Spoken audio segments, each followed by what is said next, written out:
बिस्मिल्लाहिर्रहमानिर्रहीम, अस्सलाम वालेकुम। ये वीडियो आपके लिए जापान का रास्ता खोल देगी, यानी गेटवे खुल जाएगा जापान का आपके लिए। आप 10 दिन के लिए जापान जा सकते हैं। ये फुली फंडेड स्कॉलरशिप है और इसमें कोई ख़ास कंपटीशन भी नहीं है, क्योंकि बहुत से लोगों को इसका पता ही नहीं है। और मैं अपने दो स्टूडेंट्स को भिजवा चुका हूँ, अल्लाह भला करे। मेरे एक बहुत ही अच्छे दोस्त थे, डॉक्टर हफीज़ बंगश, उन्होंने मुझे इसके बारे में बताया। वो कागोशिमा सिटी में होते हैं। ये वही शहर है जहाँ से मैंने पीएचडी और पोस्ट डॉक की, और उसी वक्त से उनके साथ एक वाकफियत थी। तो इसके लिए कोई लंबी चौड़ी शराइत नहीं है, बड़ा सिंपल प्रोसीजर है। लेकिन मैंने आपको पिछली वीडियो में बताया था कि जापान में फ़र्स्ट टाइम जो भी जाता है वो गूंगा बहरा अंधा हो जाता है। तो ये 2000 का वाक़या था। उस वक्त मोबाइल पाकिस्तान में कोई टावा टावा किसी के पास होता था, और जापान में मोबाइल होते ज़रूर थे, लेकिन बड़ी लिमिटेड फैसिलिटीज़ के साथ। सिर्फ उसमें फ़ोन और मैसेजिंग तक की फैसिलिटीज़ होती थी। बाद में अल्लाह भला करे गूगल आंटी का, जिसने Google translator, Google lens introduce करवाए। गूगल ट्रांसलेटर एक बला चीज़ है। मुझे बगैर गोश्त के पिज़्ज़ा चाहिए। 肉のないピザが食べたい。गूगल लेंस उससे भी ज़्यादा हैरत अंगेज़ है।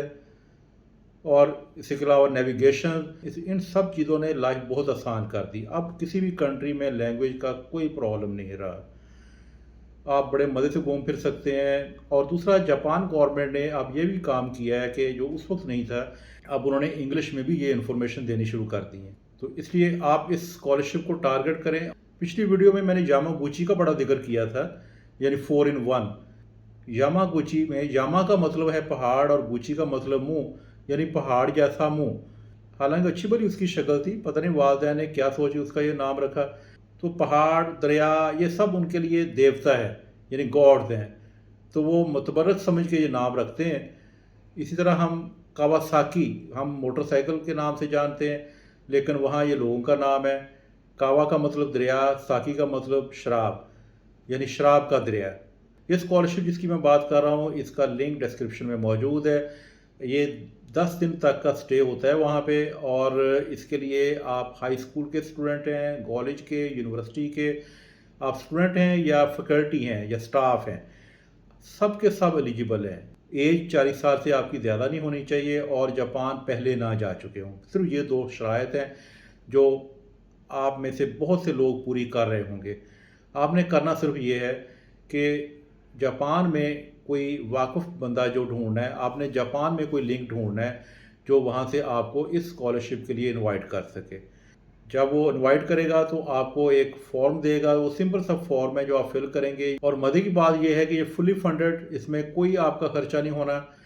मेरे दो स्टूडेंट्स ये स्कॉलरशिप अवेल कर चुके हुए हैं, और नेक्स्ट के लिए भी हम प्लान कर रहे हैं कि ये जो अपॉर्चुनिटी है ये जापान साइंस एंड टेक्नोलॉजी के अंडर आती है, यानी JST।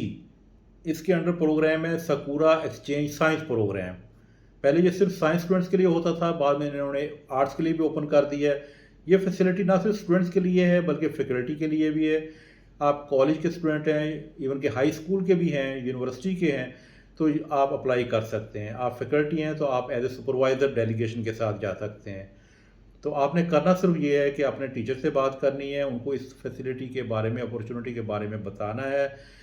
वो आपको कनेक्ट करवाएंगे जापान में किसी के साथ, और वहाँ से इनविटेशन लेटर लेंगे। ये थोड़ा सा एक्सप्लोर करें, ज़्यादा मुश्किल काम नहीं है। वहाँ वाकफियत ढूंढना, पाकिस्तानियों की एक एसोसिएशन भी बनी हुई है, वो भी आपकी हेल्प कर सकती है। तो सिर्फ इनविटेशन लेटर चाहिए, फिर तो आप वीज़ा के लिए अप्लाई करेंगे। वीज़ा इसका आसानी से मिल जाता है क्योंकि आप इन्वाइटेड होते हैं। इसके अलावा जापान में और भी बहुत सी फंडिंग अपॉर्चुनिटीज़ हैं जिनको रिटेल के साथ डिस्कस करना ज़रूरी है। बांग्लादेशियों की मैंने सबसे बड़ी खूबी ये देखी कि जब भी कहीं वो बाहर जाते हैं, जब उनको कोई मौका मिलता है, तो 2-3 दोस्तों के CV उन्होंने अपनी जेब में रखे होते हैं, और जाते ही उनके लिए स्ट्रगल शुरू कर देते हैं। तो काश हम पाकिस्तानी भी ऐसा करें। आप भी शेयर करें, अपने दोस्तों को बताएं, तो इसमें आपका ज़रा भी नुकसान नहीं होगा। मैं ये बात गारंटी से कहता हूँ। आपकी किस्मत में जो अपॉर्चुनिटी लिखी हुई है वो आपको मिल के रहेगी इंशाल्लाह। मैंने बड़े अरसे बाद यूट्यूब एनालिटिक्स चेक किया, तो मैं हैरान हुआ कि नंबर ऑफ़ व्यूवर तो अल्हम्दुलिल्लाह काफ़ी हैं, लेकिन सब्सक्रिप्शन बहुत कम है।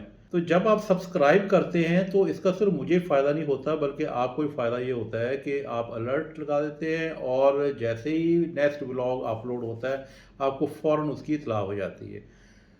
ورنہ بات کا یہ ہوتا ہے کہ اچھی اپرچونٹی آپ کے پاس تب آتی ہے جب اس کی ڈیٹ ہی گزر چکی ہوتی ہے۔ اپنا اور دوسروں کا خیال رکھیے گا۔ اوکے، اللہ حافظ، ٹیک کیئر، سی یو انشاءاللہ نیکسٹ ٹائم۔